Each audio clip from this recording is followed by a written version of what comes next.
Good morning, everybody. Hope you had a good Thanksgiving.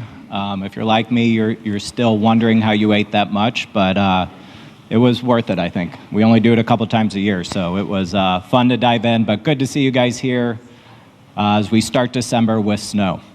I'm super honored to be able to be part of this, to help Emmanuel tell his story. It's an amazing story, and we just got through a series where we talked about Joseph, and Caleb said, hey, Joseph had this roller coaster existence, a lot of highs and a lot of lows, but kind of kept this level-headedness and sense of forgiveness and just connection with God through it all.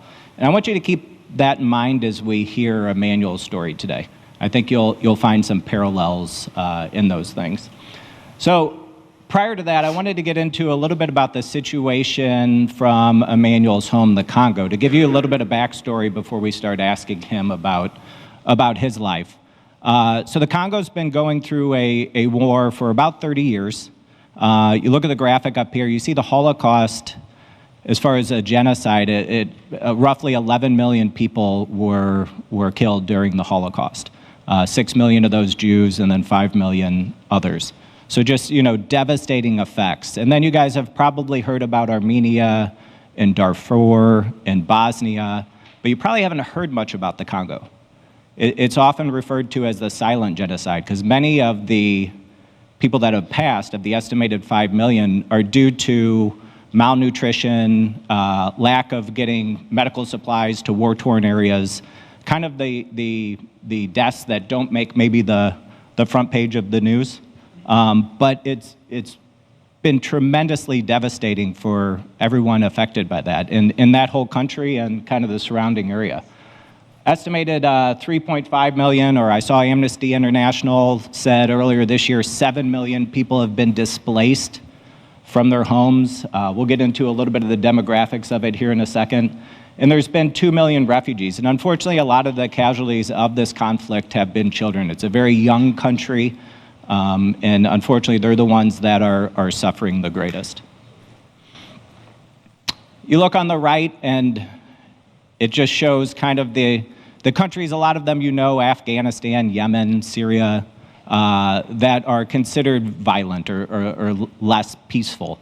And you see the lime green where the Congo's been the last couple years, so it's right in there. And unlike some of those other countries, this has, again, been going on for 30 years. So this is something that has been persistent for quite a while.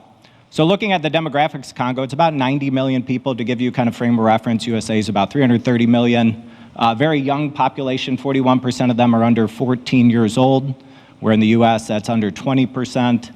Life expectancy is about 18 years shorter at just over 60 years old. Average age or median age is 18. 250 different ethnic groups and 450 different languages. I joke with Emmanuel, I don't know if I know 450 different words. So the fact that there's 450 different languages spoke there and 5 official languages is tremendous. It's incredible. So we talked about there's been 2 million refugees to leave Congo, and they've ended up all over the world. You can see in 2018, the U.S., it was the largest group of refugees that the U.S. took in at about 8,000. But it's a very long process to be a refugee. It's not that you escape the war-torn area and you are automatically signed up and move through a system. It's got a ton of bureaucracy to it. They have to ensure that you were not the bad actor, that you were affected by the bad actors. So there's some work that has to be done by the UN and related agencies, and then you have to have a host country that is willing to take you in, and there's quotas associated with it and all that good stuff.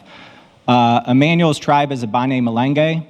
They are Tutsis, and they're a minority group within the Congo, but they're starting, as far as Congolese refugees in the US, they're starting to become here a little bit more prevalent. So about 6,000 estimated Bane Malenge in the US as of 2015. Kind of all over. I know Houston, Indianapolis, St. Louis, I know Kansas, or Des Moines, I think it was. So a lot of Midwestern towns. St. Louis has been blessed to have a big Bane Malenge community, so that's awesome. But you can see Congolese are becoming more and more represented in the U.S. as far as the refugee community goes. This is a peek into the Bane Malenge, some devastation that occurred there. So a group called the Mai Mai, this is 2021, had attacked. And basically what these attacks are is they're just trying to push the Bane Malenge out of their communities. So they're gonna go burn, they're gonna loot, unfortunately death, destruction. At the height, I think we talked about your community had 300,000 head of cattle, and that's now almost nothing. So you can understand these farmers and herders, you know, they've gotten all this, but it's just been rooted away by this war and devastation over the years. We talked, you may be familiar with the movie Hotel Rwanda, Don Cheadle. It's about the genocide in Rwanda between the Hutus and the Tutsis. So we'll circle back to that because that's basically what happened here in 1996. That bled over into Congo and it's continued on. So this is some pictures from Emmanuel's home, Minwebe, close. So you can see just beautiful, you know, rolling hillsides, green and lush, have the plane to get in there. Look at the houses within the community. And Emmanuel, you said, what's the climate like here? 70, 60, 80. 60s, 70s, 80s. I told him it's like the San Diego of Central Africa. So just this beautiful all year round. You ever dealing with snow? No. No snow. So, you know, it's where we'd all like to move to if it was safe. So you just think of that. You're growing up in this beautiful area, ideal climate, and you just can't live there. And that's your homeland. That's where your heart is. So yeah, it's tricky.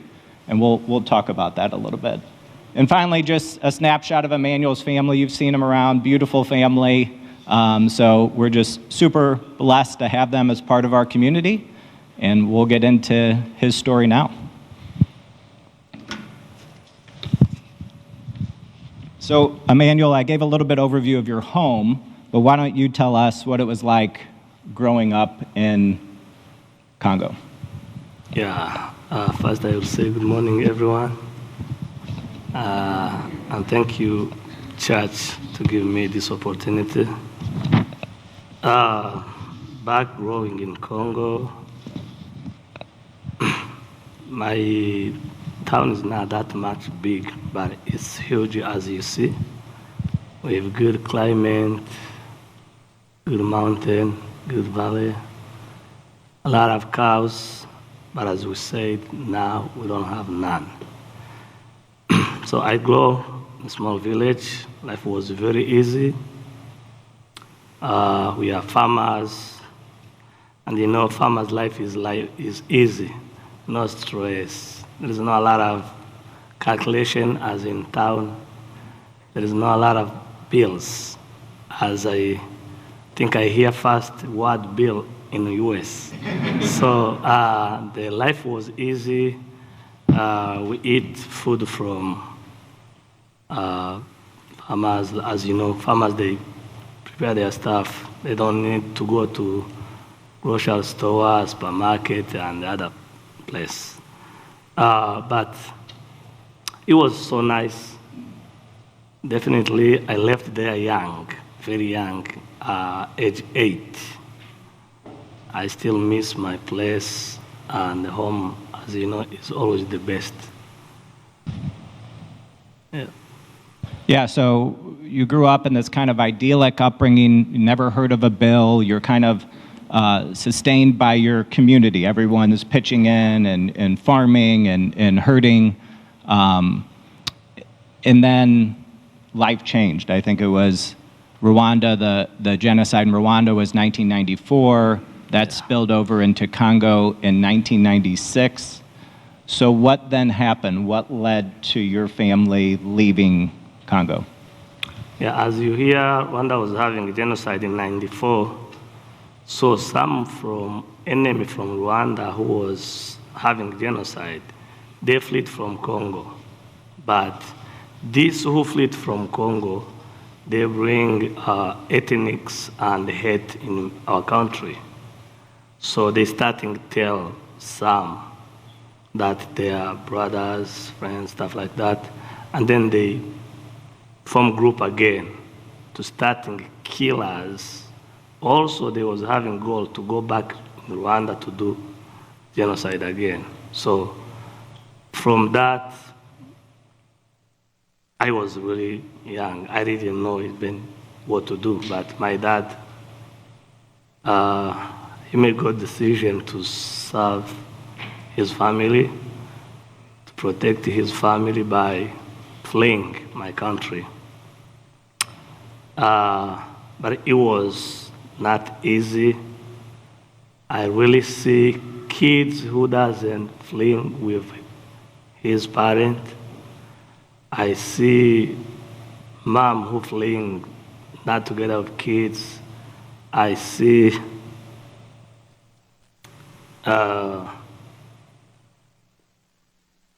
how people they was settled good, and in one night everything changed. But God was in that situation too. Some they pass away, some they are alive, and some they are testifying what God did, which I'm included. So all of a sudden, life changes, and you have to flee. And you have 4 brothers and sisters at the time, roughly? At the time we were 5. 5, okay. And you were saying you were lucky because you were with your parents. But Yes. there's some who had to flee. It was just chaotic.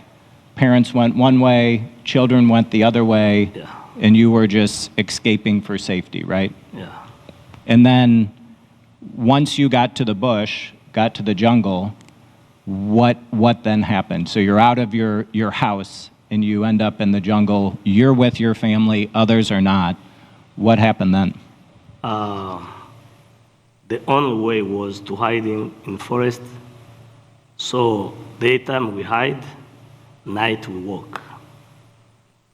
There was nothing about go with bus or car. It's just to walk. And imagine if I was 8, I was about the last born.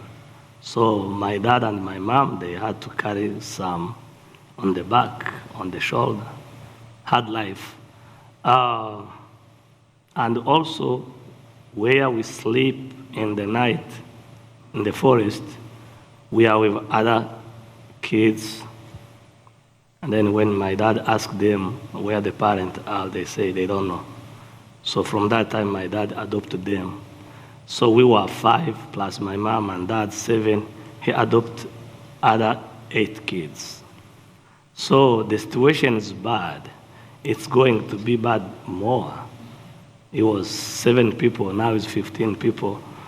It was unbearable, I can say. But in every situation, we see God. And I'm glad that my dad have that good heart of being a good parent, not only parent of kids he get biologically, but even other kids to see them as kids who need care. Yeah. So you're escaping, your family goes from 7 to 15 overnight, basically. Yes. Your dad's got this great heart, your dad and your mom, just believers, and they take in these other kids. There's limited resources, I'm sure, food, obviously no shelter. Yes. So you're just having to share all of that, what is there. But you eventually, after weeks, right, make it out of Congo? There is no food. It's everything you will get. I will say most of fruit, and it's not even your fruit. It's someone's fruit from the forest. But because of the situation, you don't ask permission. You just struggle. So, not the way here there is a bunch of food. Not really. That time was I'll say was God who helped us to survive. Because even when you have too much fear of war, you are thinking maybe tomorrow you will not be alive, you don't feel even appetite. I'll say it's God's miracle to survive more than a month in that situation, almost 2 months, because he was walking, hiding, little kids. So in nowadays, even if I think that, sometimes it passes my mind, but because I know God was there, and for his own reason, that's how we came to survive and get out of it. So your parents are pushing you guys to keep the faith in God through this. Obviously, would be very hard, very tremendous. So you make it to Rwanda, and Rwanda, you know, it's in my mind you're jumping into an even more precarious situation because they're just coming off of a genocide of Tutsis, which Bani Malenge are Tutsis, but you're welcome into Rwanda. That's your safe zone for the period. What was life like in Rwanda? First, imagine you live from your country, you left you from your country, you was having everything. You are in a new country, you don't know nobody. That time, the first thing was looking is safety. We are not looking how we can live in good life, schooling and other stuff. But as you know, always parents, they try all their best take care of family. So my dad, he used to be a businessman in Congo, and when he was in Rwanda, he was doing something related to Forex Bureau, but this was not in the office, was outside. So he will have probably Jeff's money, and then he will do some change. So then Jeff will give a little bit from the profit he get. That's how he. So he was doing money exchanging. So if you've been somewhere where you've had to exchange money, there's often a normal market you can go into, and then potentially a black market where you can also exchange funds. And in order to get a little bit of return for the household, he was exchanging money. But that didn't last too long, right? Yeah, it doesn't last too long. And then he realized Rwanda, life is difficult, plus also being closer to my country. And then he decided to go far away, not close to my country. That's how we end up being in Kenya.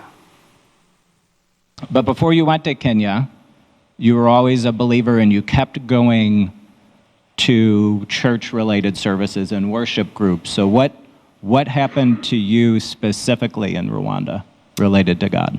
In Rwanda, I continued in Sunday school as age 8, 9, all the way to 10, and then I joined choir. I was in choir for a couple of years, and that's where I met Pastor Moibo. He was fellowship to the same church my dad was fellowship. And the good things was, they was both mentoring me, showing me how I can be a good believer, reading Bible verses for me. I even remember when I was young, I was not able to have like Bible verses, like the way I can say John 1:10. I just know what John 1:10 said, but I don't know exactly where it is. So Amoiba and my dad, they are the one who I was asking. I know this word, but where is? So they was telling me. Also, as growing youth, telling me how I can behave good, not going in darkness stuff. So you're growing closer to Christ in Rwanda. Amable or Mwebo, who is the head of Rangai Vineyard, which Chris and David just visited, he's very influential in this. And although life is hard in Rwanda, you guys still don't feel safe. You're there for years, and your family is encouraging you to continue with your faith, and you're kind of now growing into your own and building a relationship with Christ, where you always believed, but now you're walking with Jesus. Is that fair to say? Yes. I born in a Christian family, but you know, when you are kids, you just follow parents. You don't even want if it's good, you just respect them. But in Rwanda, that's where I feel myself that I committed to Jesus. And I remember there was, I think, preacher or pastor, his name Leonard Bonk, and he's American. In 98, he was having crusade. It was big, big. It was in stadium, but outside. So that's when he was saying to someone who doesn't say, God's my Savior, to step up and speak from the mount that Jesus is Savior of my life. That's when I speak myself without being forced, because I was growing and I was able to decide from what I hear and years being in church, but that was the day of even feeling Holy Spirit. I was feeling happy. I was feeling, I wish if we can even sleep there, not going home. So, stuff like that. Yeah, so that's amazing. We talked about Joseph. So Joseph's brothers abandon him. He ends up in a better situation than his master's wife betrays him, and then he ends up in a worse situation. You know, it's very roller coastery, and I think that's kind of what you've been through. But you find God, but you guys realize, hey, we got to get out of Rwanda. There's no future for us here. So you end up in Kenya. And tell us about life in Kenya. I'll say Kenya is totally different to Rwanda. In terms of financial, Kenya has some financial compared to Rwanda. And also Kenya is bigger to Rwanda. But it was big town that is not easy to adjust. So myself, I remember I was a fellowship in Kenya Church. So that's how I started to know what I can do. And the good things of them, they don't have too much conditions to do your own things, small business, like selling clothes, selling some fruit, doing some hot dog outside. So that was the life we're living, because all these 8 adopted kids, most of them, they was 18, 17. Then we can work and we can bring something home. Because that time my dad was not able to get a job. My mom was selling some women clothes. So, because his town already is not like back home. They need to pay house rent. They needed to buy everything. But the good things was, anything we get, we know where it's coming from. We know it's God. I remember first time, like first 2 months, we were eating once. No breakfast, no lunch.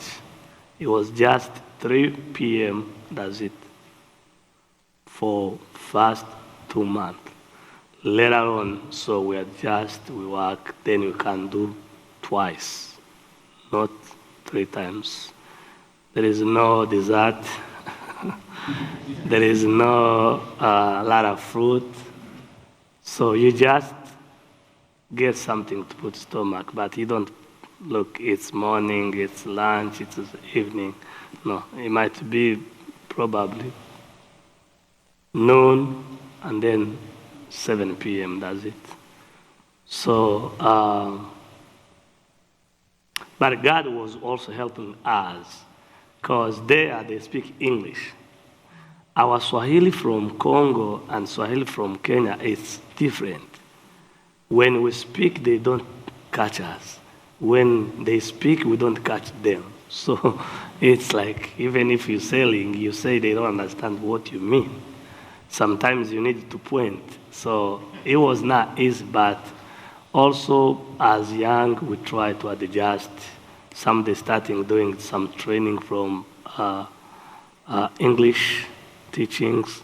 There is already some project who teach English for refugee. At that time, they was not charging. The fee was like $5 to register you to starting doing that. Some they was not doing because of their schedule of job. Some they were doing.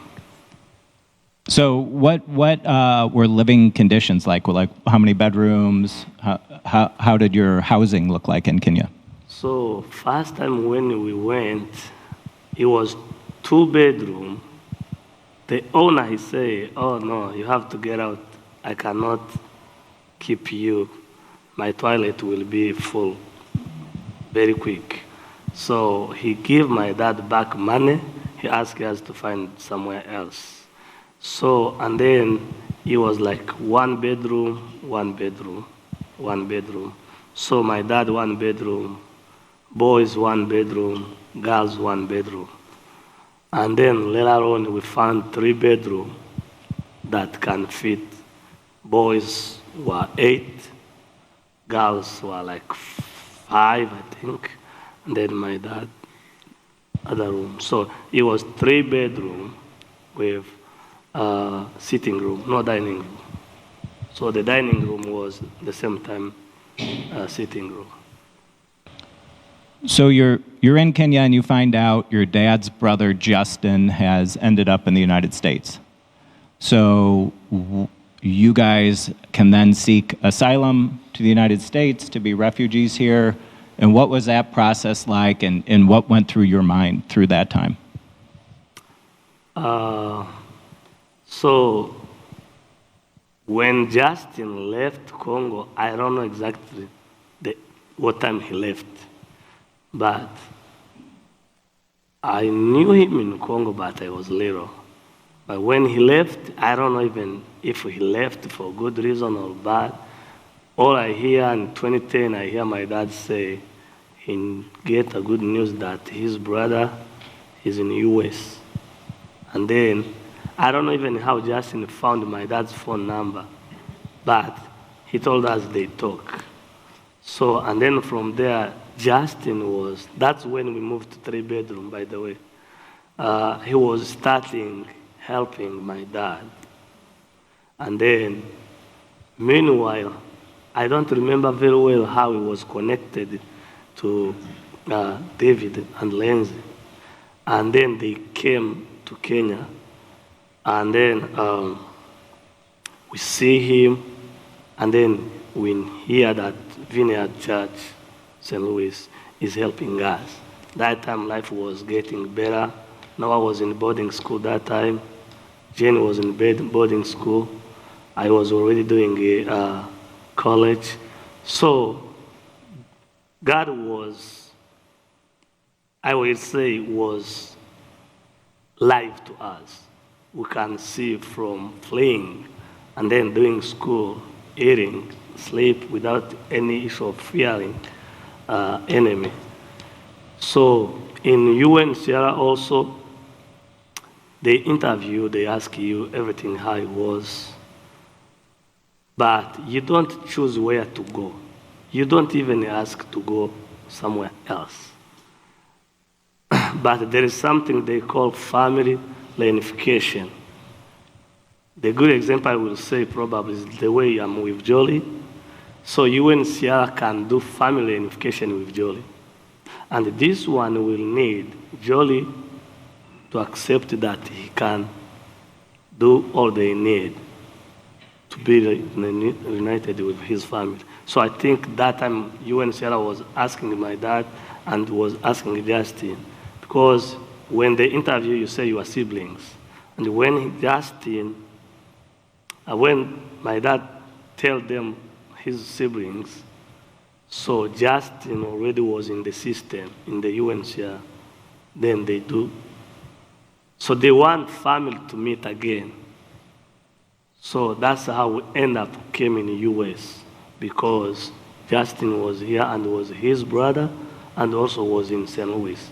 Otherwise, if he's not in St. Louis, I don't know where we'll be that time if they give chance to go to different country. And what was your thoughts in coming to the U.S., coming to St. Louis? what did you think life would be like? Kenya is developed. I was having already some conversation with Justin, some email, some thought. I remember there was time I was telling him, hey, I need to learn a car. He said, don't worry, you will learn when you came here. I will show you less than 2 weeks you will be driving car. So you start and say, oh, that's really good. But expectation, not only to me, to many people who's in Africa, they expect America in high level. But myself, I was taught that it's not maybe the same world as my place where I live. I was even imagining maybe the sky is different, stuff like that. So, but to me, it was like half of heaven. I didn't know that when you go to America, you will have probably some situation will make your mind or your heart to not feel okay, to not feel good. So expectation was high to good stuff, good people. As you know, America is superpower. Just hear that word and know that you are going there. So psychologically, you are healed. I can say that. But when you came, you realize it's the world. Yeah, and when we talked, I joked, the only thing I can kind of equate this to in my life is when out-of-towners come in and I take them to Emos, and I tell them it's going to be half heaven, and then they get there, and they don't seem to agree with that assessment on the pizza level. So just to put a little levity into it. But you guys, you make it to the U.S., but then life's hard, right? Yes. Tell us a little bit about that. Sorry. U.S. was not when I was in fleeing, but it made me to think a lot back home, the lifestyle. Because coming to U.S., you don't know people. You starting to feel loneliness. That's very first thing you get. You are Christian, but you don't know any church. But the good things of myself, when David came, I didn't tell him. He was with Tim, by the way. But I hear that this is Pastor David. He has church in U.S. So my prayer was, God, if you send us in U.S., in Missouri, St. Louis, I'll be fellowship to David's church. So even before we start coming, I was asking Justin, when are we going to go? When are we going to go? So that was good news to me to come know where I can go at least, because I don't want to be lost. So, but for others, they don't know exactly which church they're going to go. Even if we are here, they don't know if they're going to meet people who they know. So, but in terms of adjusting, there is barrier language. As I said, we were speaking English because we have been in Kenya. But for people who doesn't speak English, think about it, how they can speak, how they can shop, how they can do stuff. It's really hard. Secondly, job. You don't know even how to do application because the system is totally different. There's barrier language. You used to do application in French. Now it's English. So, but International Institute, for the very first time, they will help you to fill application that you can get first job in America. But remember, if someone does application for you, he will not ask you what kind of job you will do. So the one they find, they give to you. I hear first job Justin does was construction, and he quit for, I think, first day, because he never does. So myself, my first job was in a casino, dishwasher. But the big challenge was, it was first time to me to sleep at 1:30 a.m., except if we have overnight for fellowship. Other than that, I didn't sleep like that. So my shift was starting 5, and then I go home 1:30 I'm to home. So even psychologically was not connecting. I'm at work, other people they are sleeping. So it was challenging because we didn't have 2 shifts there or 3 shifts. Most country from Africa is daytime, that's it. Yeah. So this was challenge. Secondly, the dishwasher, we're not washing with hand. Some people they are just spray, then they put to the machine. I was where to catch from the machine. First, there is speed for machine. Second, the plate are hot. So it was hard. I tried even to wear 2 gloves, 3 gloves. It still doesn't help. So remember, you are happy you are going to US. You're starting first challenge. You still go back to home. You're starting asking God, why I'm not in my country? Why I'm getting this? But I have good news for you. To know Jesus, it's the best answer I can say. Meanwhile, I know Joseph, Jeff already touched. I know Moses. I know Israel people. They was 400 years to Egypt. So because I have all this, it brings me back to know that they pass through, they get out. They pass through, they get out. And my dad was good for faith. He was told us always to not have negative in mind, to have positive. Even if things is hard today, to have faith that tomorrow will be good. And I'm glad that even if he's not alive, he shaped us in a good way. He just left us with good